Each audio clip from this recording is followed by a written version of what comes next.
All right, we are live. Welcome, DoorGrow hackers, to the DoorGrow show. If you are a property management entrepreneur that wants to add doors, make a difference, increase revenue, help others, impact lives, and you are interested in growing your business and life, and you are open to doing things a bit differently, then you are a DoorGrow hacker. DoorGrow hackers love the opportunities, daily variety, unique challenges, and freedom that property management brings. Many in real estate think you're crazy for doing it.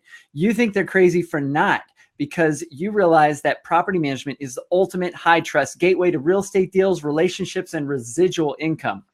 At DoorGrow, we are on a mission to transform property management businesses and their owners. We want to transform the industry, eliminate the BS, build awareness, change perception, expand the market, and help the best property management entrepreneurs win. I'm your host, property management growth hacker Jason Hull, the founder of Open Potion, Gather Kudos, Thunder Local, and of course, DoorGrow. Now, let's get into the show. So today I'm hanging out with one of our clients, David Kerner of Touchpoint Property Management. David, welcome to the show. Hello, Jason. How are you?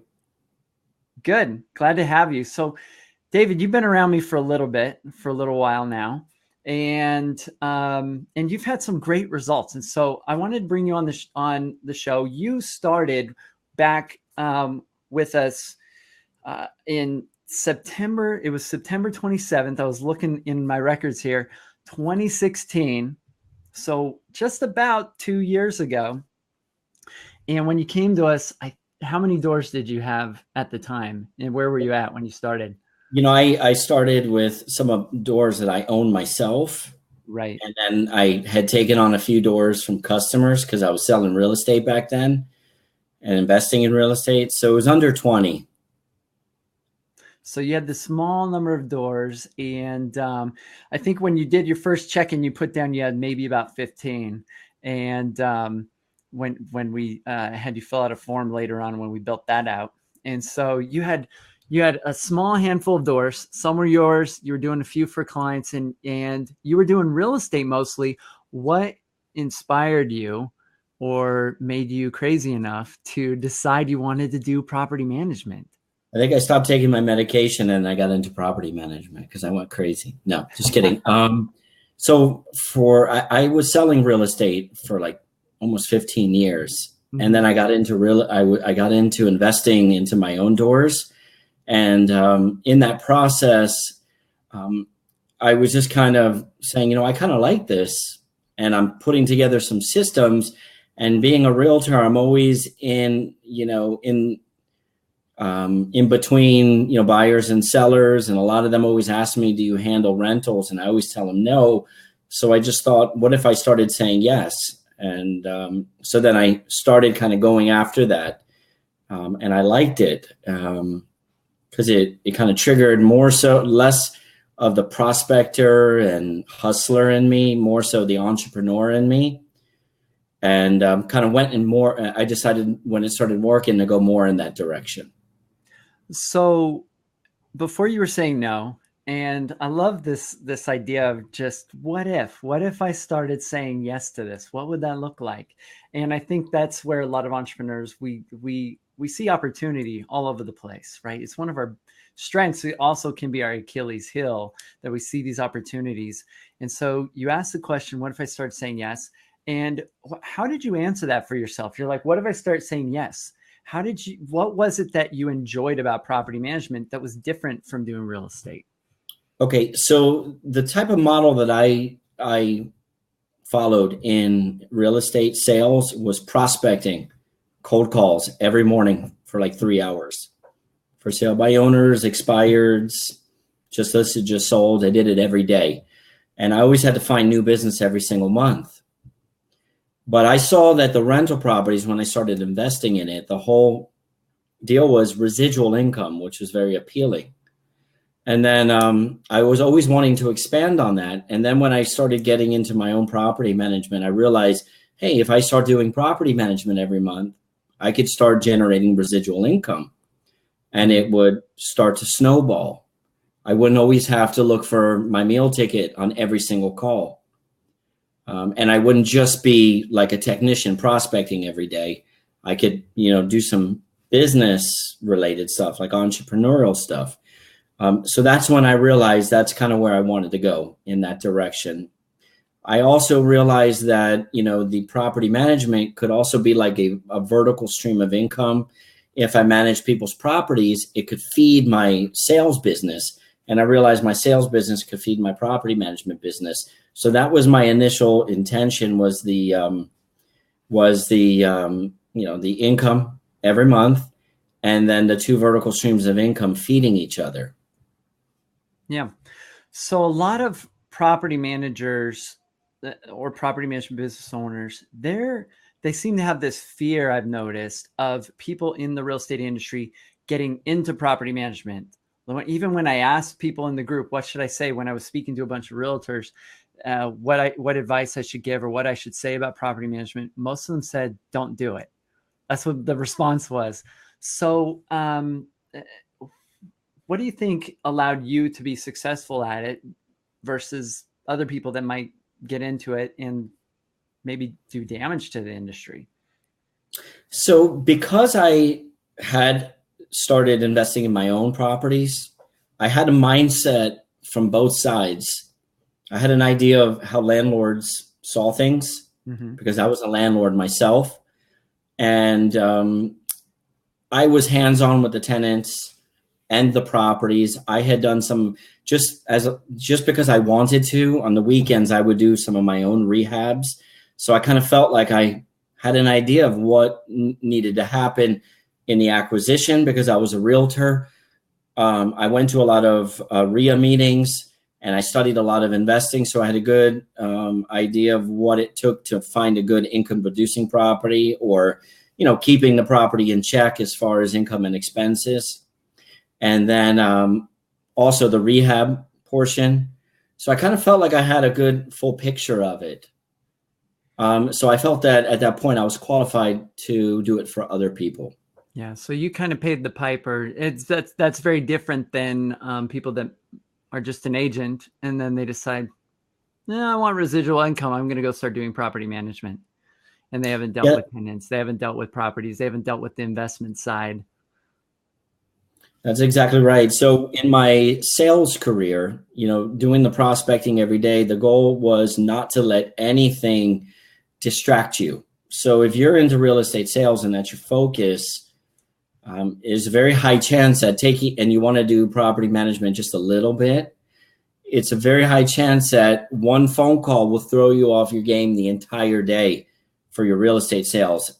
And then what will end up happening is your real estate sales will completely suffer and probably go in the garbage can. So if you're going to do it, you need to be very strategic and be able to do it with the intention full-heartedly to do it right. You can probably do both, but you need to do it right. So what helped make that transition?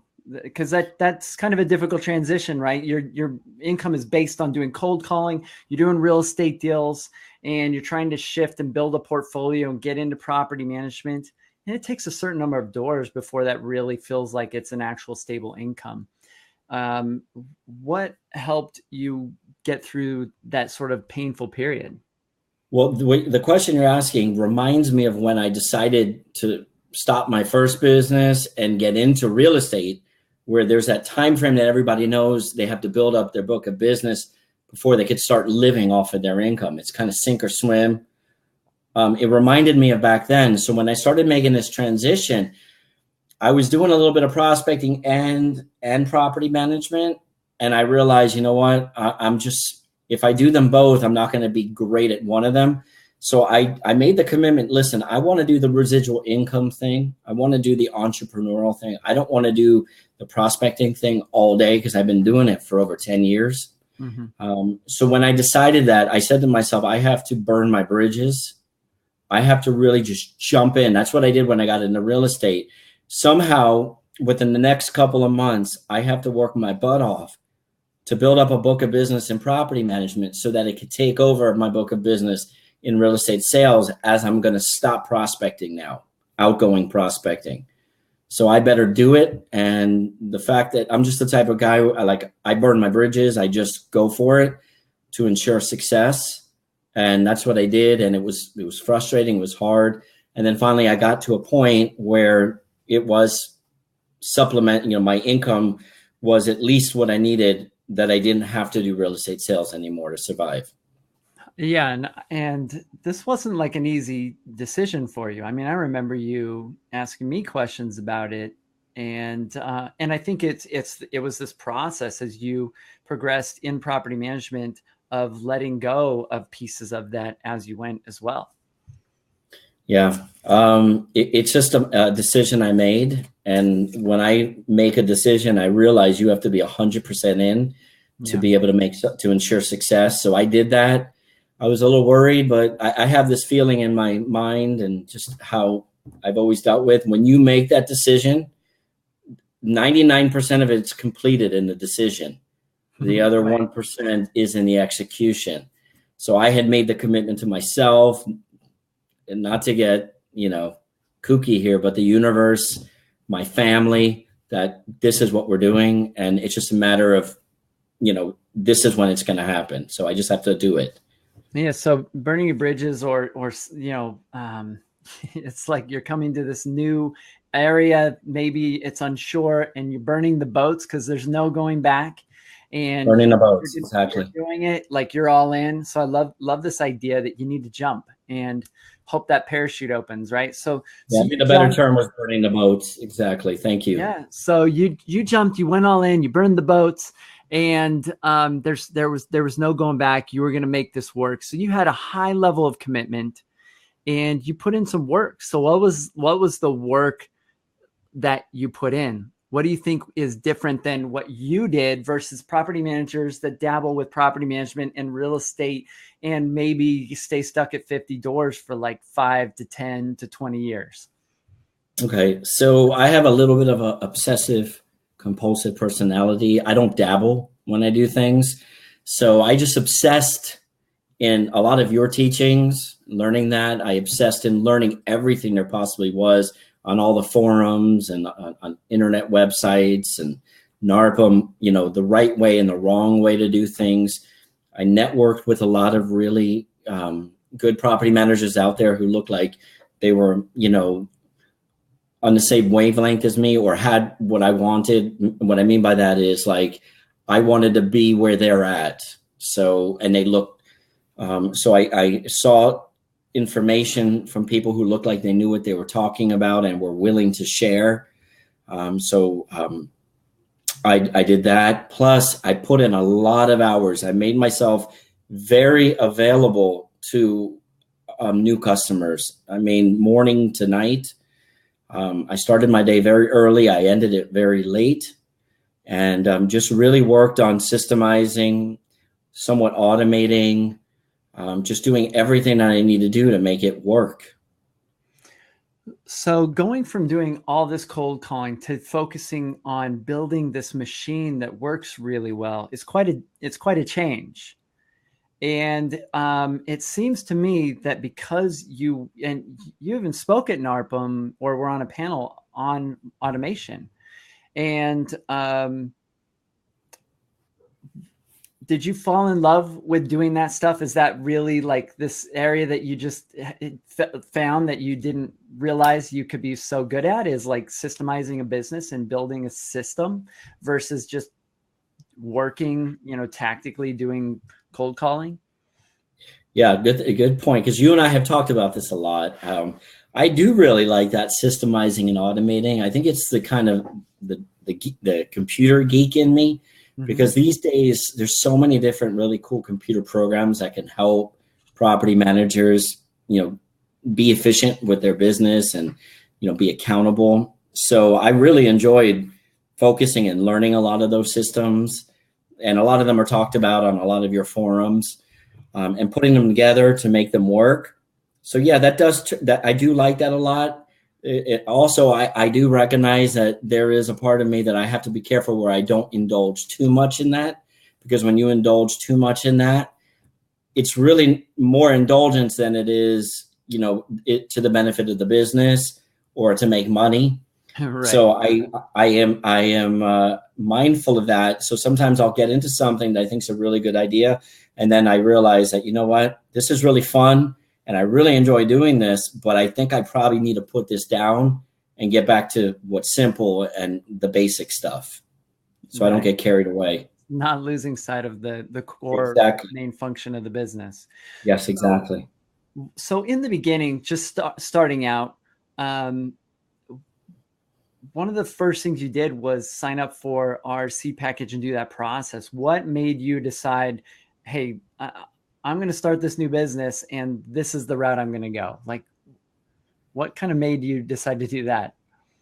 So that was a complete quantum shift in my life. And I'll tell you why. Because I had the same real estate coach for over 12 years who was against websites, against leads, and only recommended prospecting outbound every day.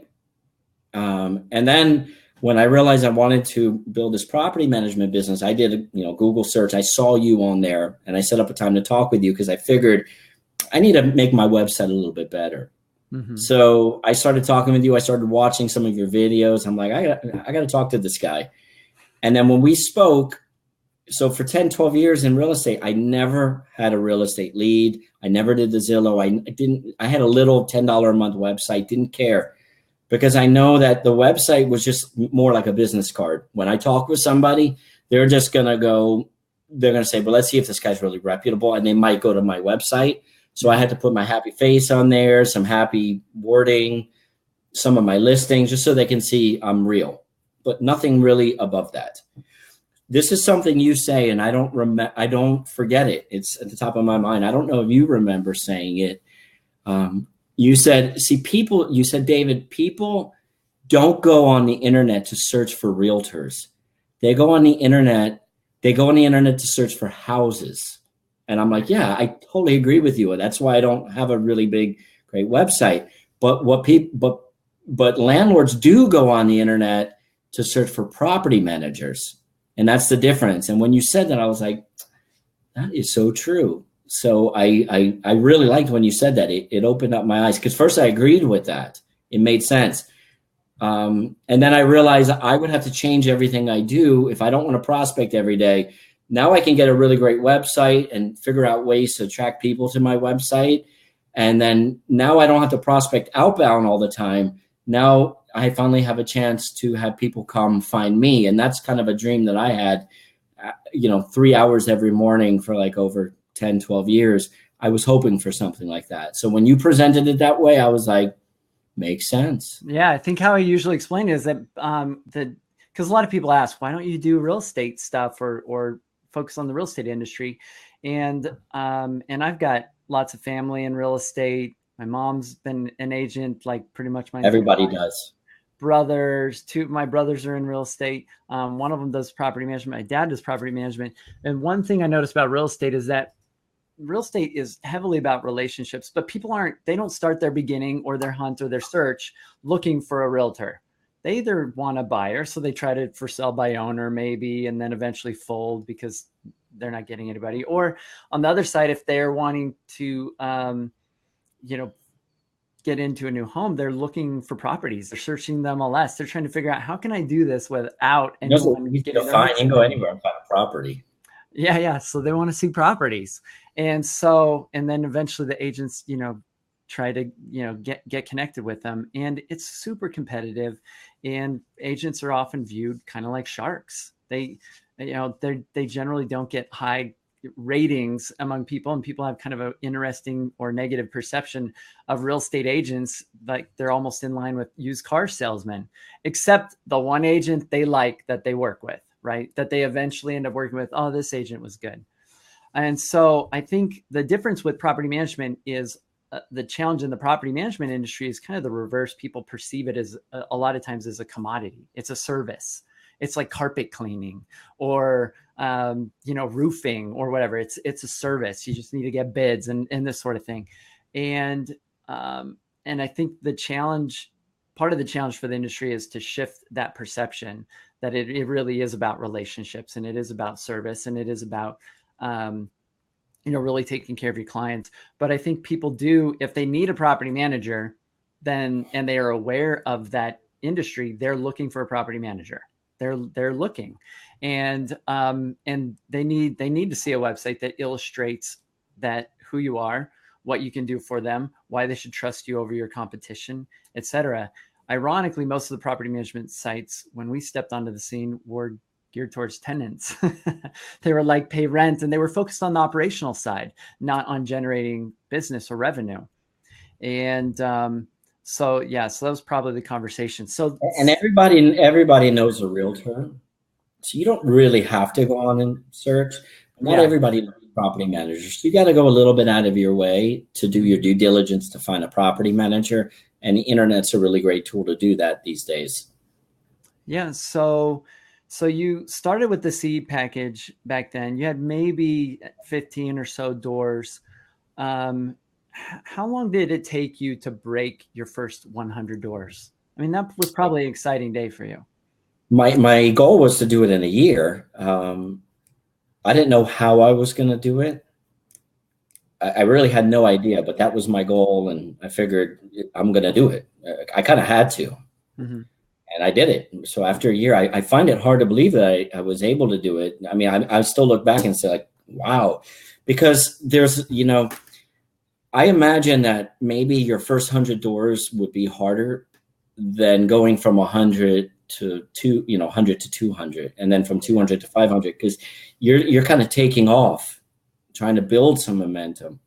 So that first 100-door barrier is a painful barrier for a lot of people, and I find that once you break that, you're by default going to end up eventually into the 200 to 400 door category, that next major category. But that first 100 doors is really difficult. You had mentioned when I first started the seed package that most people, that 100 door is like an invisible barrier that, or maybe it's a real barrier that a lot of people don't make. So I said, just because you said that, I said, I'm going to do it. And so when I did it, I was like, oh, good. Does that mean it gets easier now? Yeah, I think the answer is it depends on you, right? I think you realized in some of the new challenges every day. There's always going to be new challenges, and but I think that you can build the business incorrectly. You can build it the wrong way so that 200 to 400 doors feels 200 to 400 times more painful than having 50 or 60 doors, depending on how you build out your team and how you build the support system around you.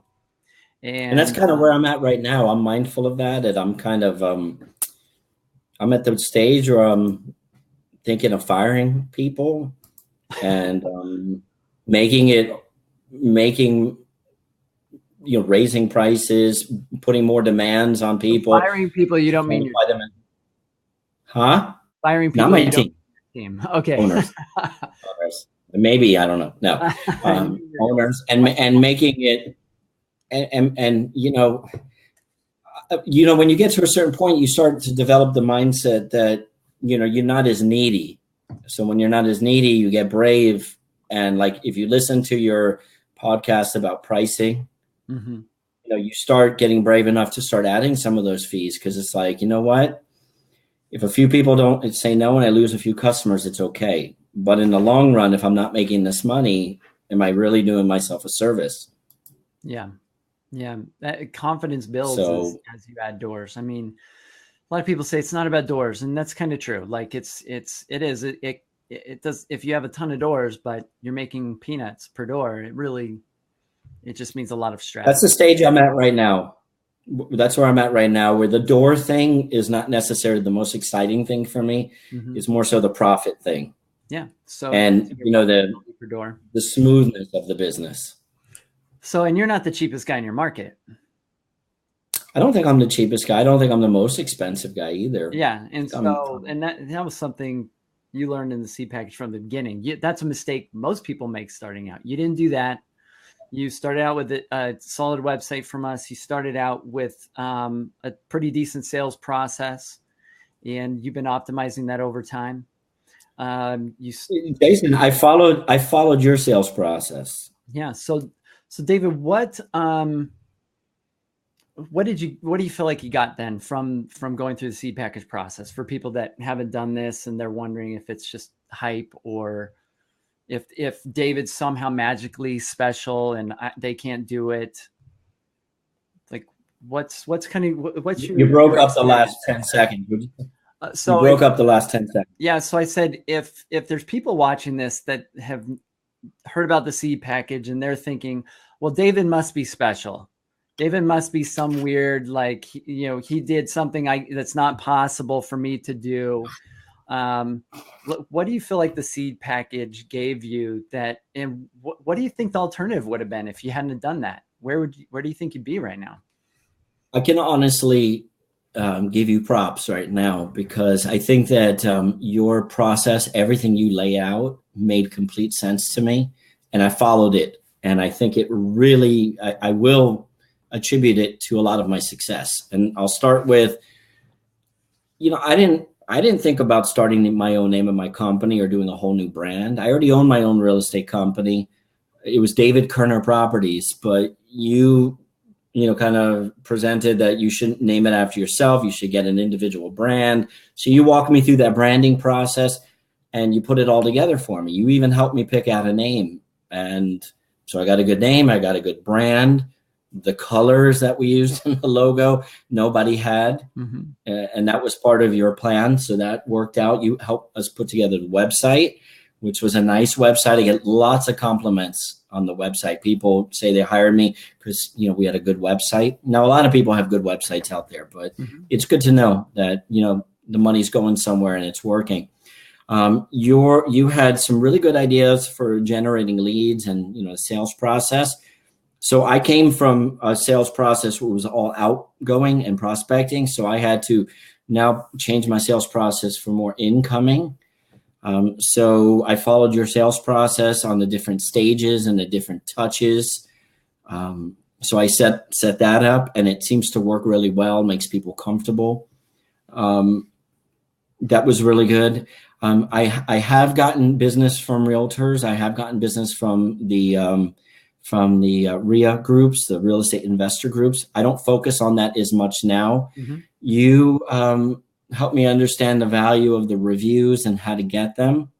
So I actually listened to that video, and there's a lot of insights in there that I may not have considered before, the psychology of the whole thing. So that helped. Got some good reviews, went after the good reviews.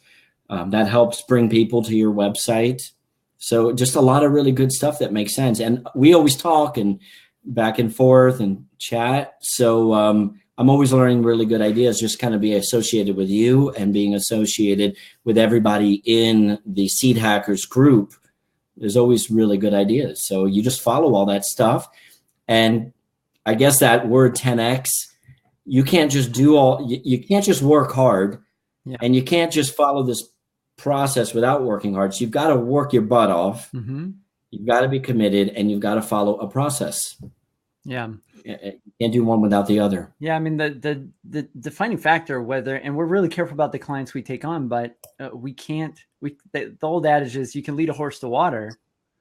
It could be right there for the horse, but you can't make it drink. And we can give clients all the tools and resources, but the ones that do the best, the ones that have success like you, they're the ones that, like you said at the beginning of the interview, go all in. They just trust the process and they do it. The ones, surprisingly, some of our smartest or savviest clients tend to get the least results because they feel like they know better. They're overthinking. They feel like they know better. They're resistant. They're always questioning things. And the things that we have you do are things that they're proven. They get results and that they work. Now, a lot of people go through and they see our DoorGrow Secrets training and some of the stuff that we share for free, and they think I could do this all on my own. They're that know-it-all, and they kind of filter themselves out, but they think they could do it all on their own. So knowing, being on the other side of the paywall, what's your perception of, like, I could figure this out? Like, okay, it's branding and reputation and prospecting and website and sales. Like, I could just look at and use DoorGrow's free stuff and I could figure this all out on my own. Well, people can manage their properties on their own too. Exactly. Yeah, that's a good point.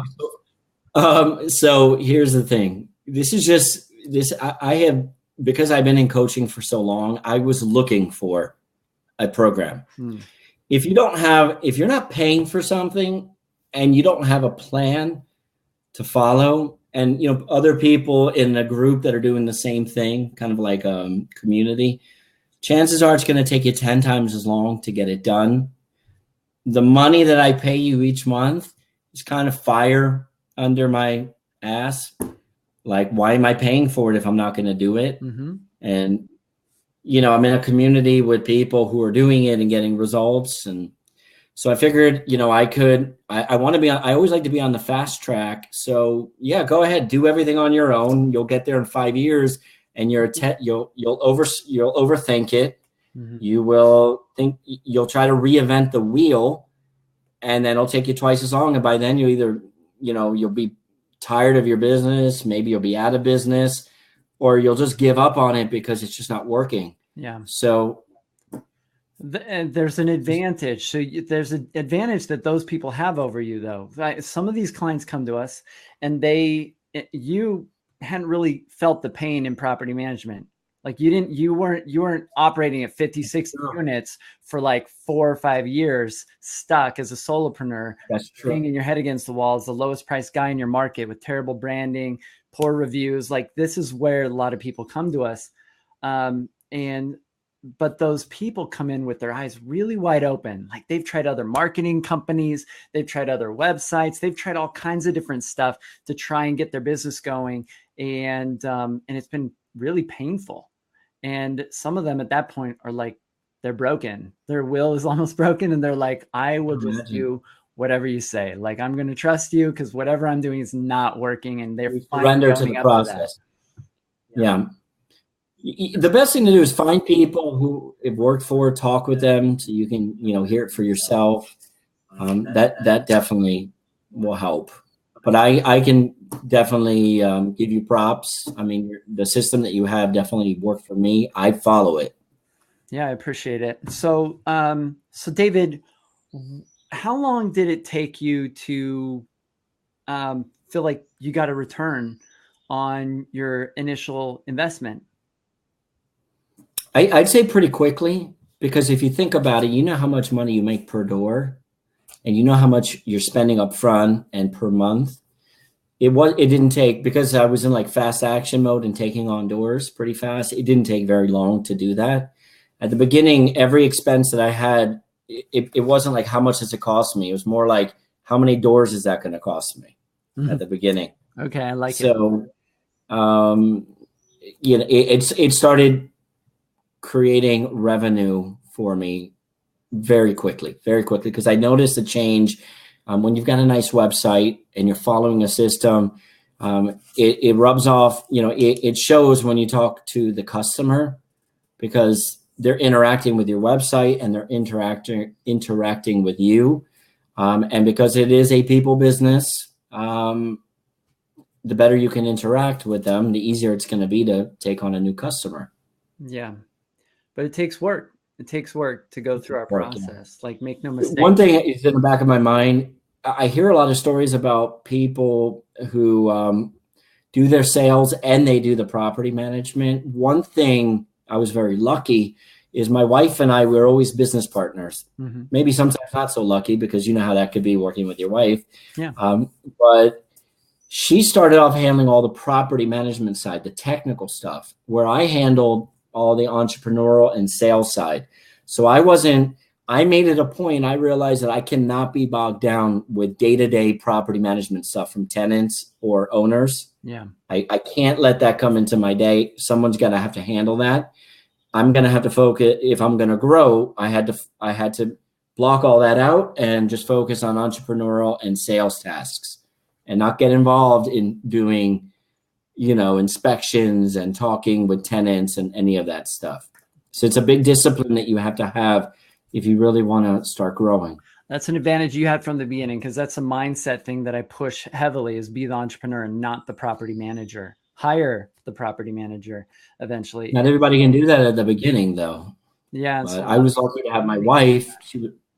She was always my partner. So in real estate sales, she handled the back end of the transaction. I handled the front end of acquiring business and negotiating contracts. and she handled the transaction. So naturally, when we got into this, she handled the property management, and I handled, the sales and the entrepreneurial. But now I'm trying to work on doing that even more so. So now I'm even more at a point where, some of the sales stuff I'm trying to get out of. Help people understand what point you're at. Like what sort of door count are you at right now, coming up on your 2-year mark here at the end of this? So I am a little over 250, 250 doors. We're taking on a few new doors each week.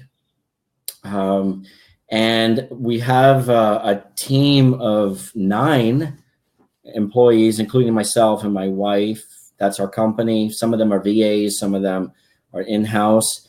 And the biggest challenge I'm having right now is not so much the sales side.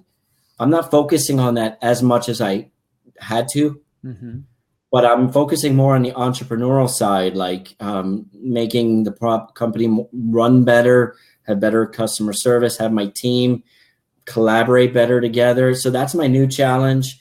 And I'm trying to become not just a salesperson, but an entrepreneur, a good entrepreneur, where my business is profitable and runs well. So that's where I'm at right now. Awesome. So coming up on 250 doors in 2 years, that's phenomenal growth. Most people dream of having something like that. Any advice for people that are stuck at the 50, 60 doors, or they're just getting started and they want to get to where you are? They're looking at you like you probably looked at some of our case studies in the beginning thinking, that's amazing. I would love to be there. That sounds awesome. What advice would you have for them? Make your business more efficient and systemized, with checklists, so you're not bogged down all the time with the daily technical tasks. Try to not be involved. If you're listening to this, you should be doing entrepreneurial stuff and sales stuff versus day-to-day property management stuff. That's why you're here. So do that more and find someone to give that to, whether it be an employee, a virtual assistant, I don't even know, maybe a business partner, and do that and constantly have checks in your business, because as you grow, there's going to be new challenges. I was joking with a friend, Daniel. I always say property management's like a Rubiks Cube.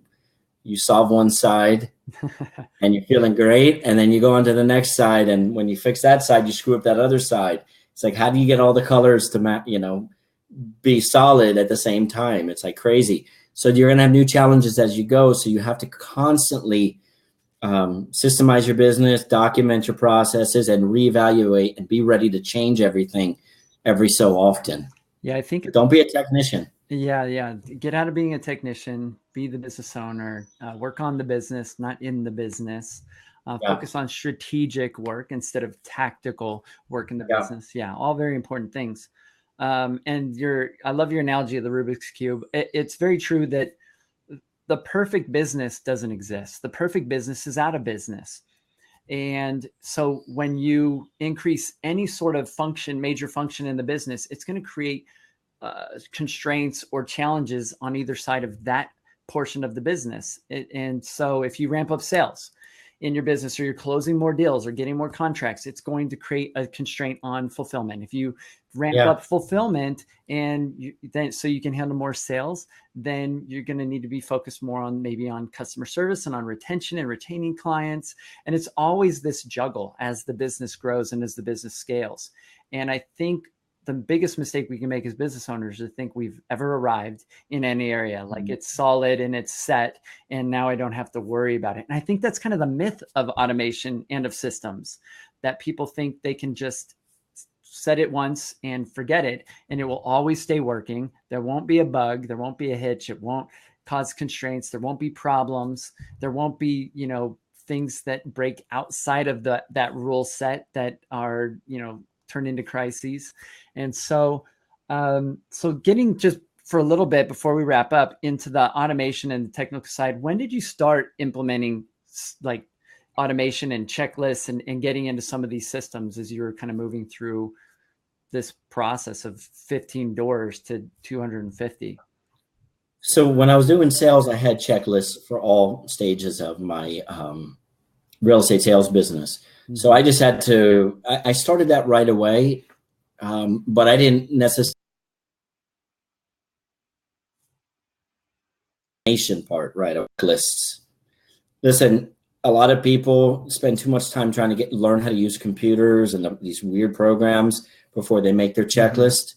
Just do it on a piece of paper. Yeah, just do it. Get your system down on a piece of paper. Just do it, and then slowly but surely get it on a computer. And doing it on a computer may not be better, but I got into the automation stuff fairly at the beginning, in the early stages, because I have a background in computers, and I like to get into that stuff sometimes too much. So I started exploring some of the programs and things I was seeing on your forums. That was like very exciting to me. There's a lot of third-party programs, so I started delving into that and realizing the benefits there. So I'd say pretty much early on, and I'm still super duper far from perfecting it. And I bet you all these people that you think are like computer gods and system people who think they have it down so well, and you're like, how am I ever going to get there? Trust me, every day they're like reevaluating their systems and wondering, oh man, how do I get from here to here now? Or how do I fix this? It could be never ending. Absolutely. I'm as nerdy as they come. That's why just paper is good. Paper, there's no problem with paper. So, and I love this principle, this idea of done is better than perfect. If we're focused on perfection, which is really unattainable and really difficult to dial in, we can get lost in one system and one process forever. And really, we need to be able to move forward and get to the things that really are the biggest constraints in the business. And so I love the idea of done is better than perfect. Focus on done. If it's on paper, you can photocopy it. You can hand it to your team and say, follow this piece of paper until we get something better. Yeah, done is better than perfect. Well, be consistent. Whether it's on a computer or on paper, the most important thing is consistency. Love it. So, so David, it's been great having you as a client. It's been really awesome to see your development and see your growth as a person and as a business owner. I think you're doing some awesome things. I love seeing how you are handling your team, how it's impacting your relationship with your spouse, and how you're constantly seeking now to support your team. And you've got this culture that you've built. Anything else that you wanted to throw out there to other DoorGrow hackers that are inside the Facebook group, or people that are maybe not familiar with DoorGrow, or how people could get in touch with you? Yeah. So yeah, I mean, my website is touchpointpm.com. I'm in Charlotte, North Carolina. If you'd like to, talk with me, whether it be for a referral or you just want to talk about and brainstorm or mastermind on something, I'm always happy to help, because a lot of people help me along the way as well.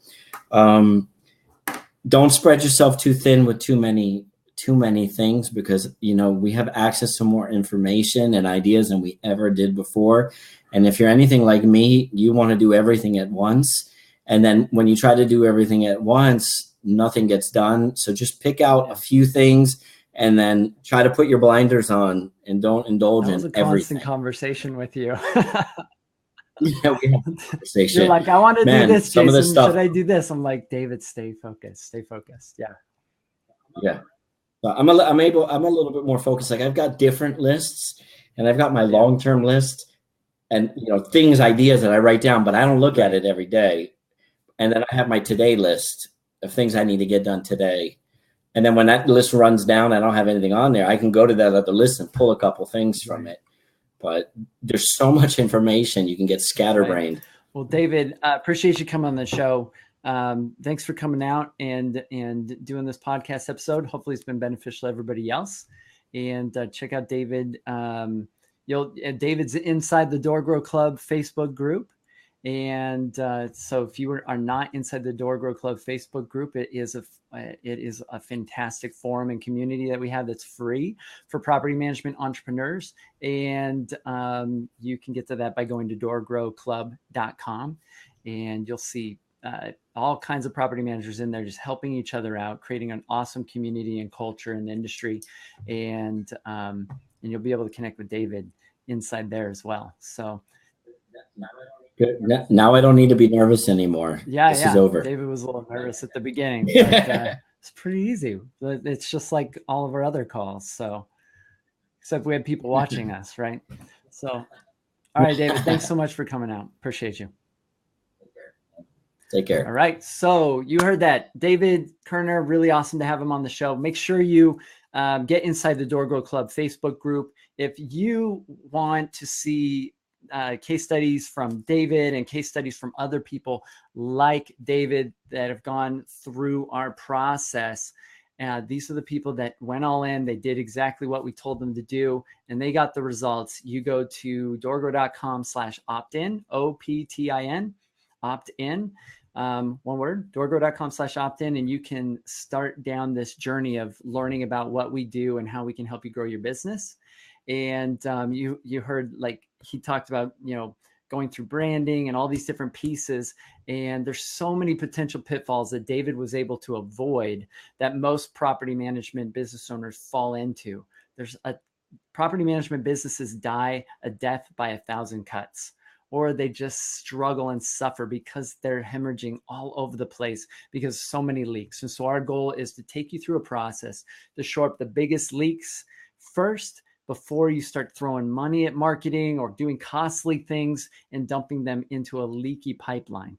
And so check out what we do. Check us out at doorgrow.com. We are looking for really cool people like David. We want the best property managers. We want to help them win, as I said in my manifesto or intro at the beginning.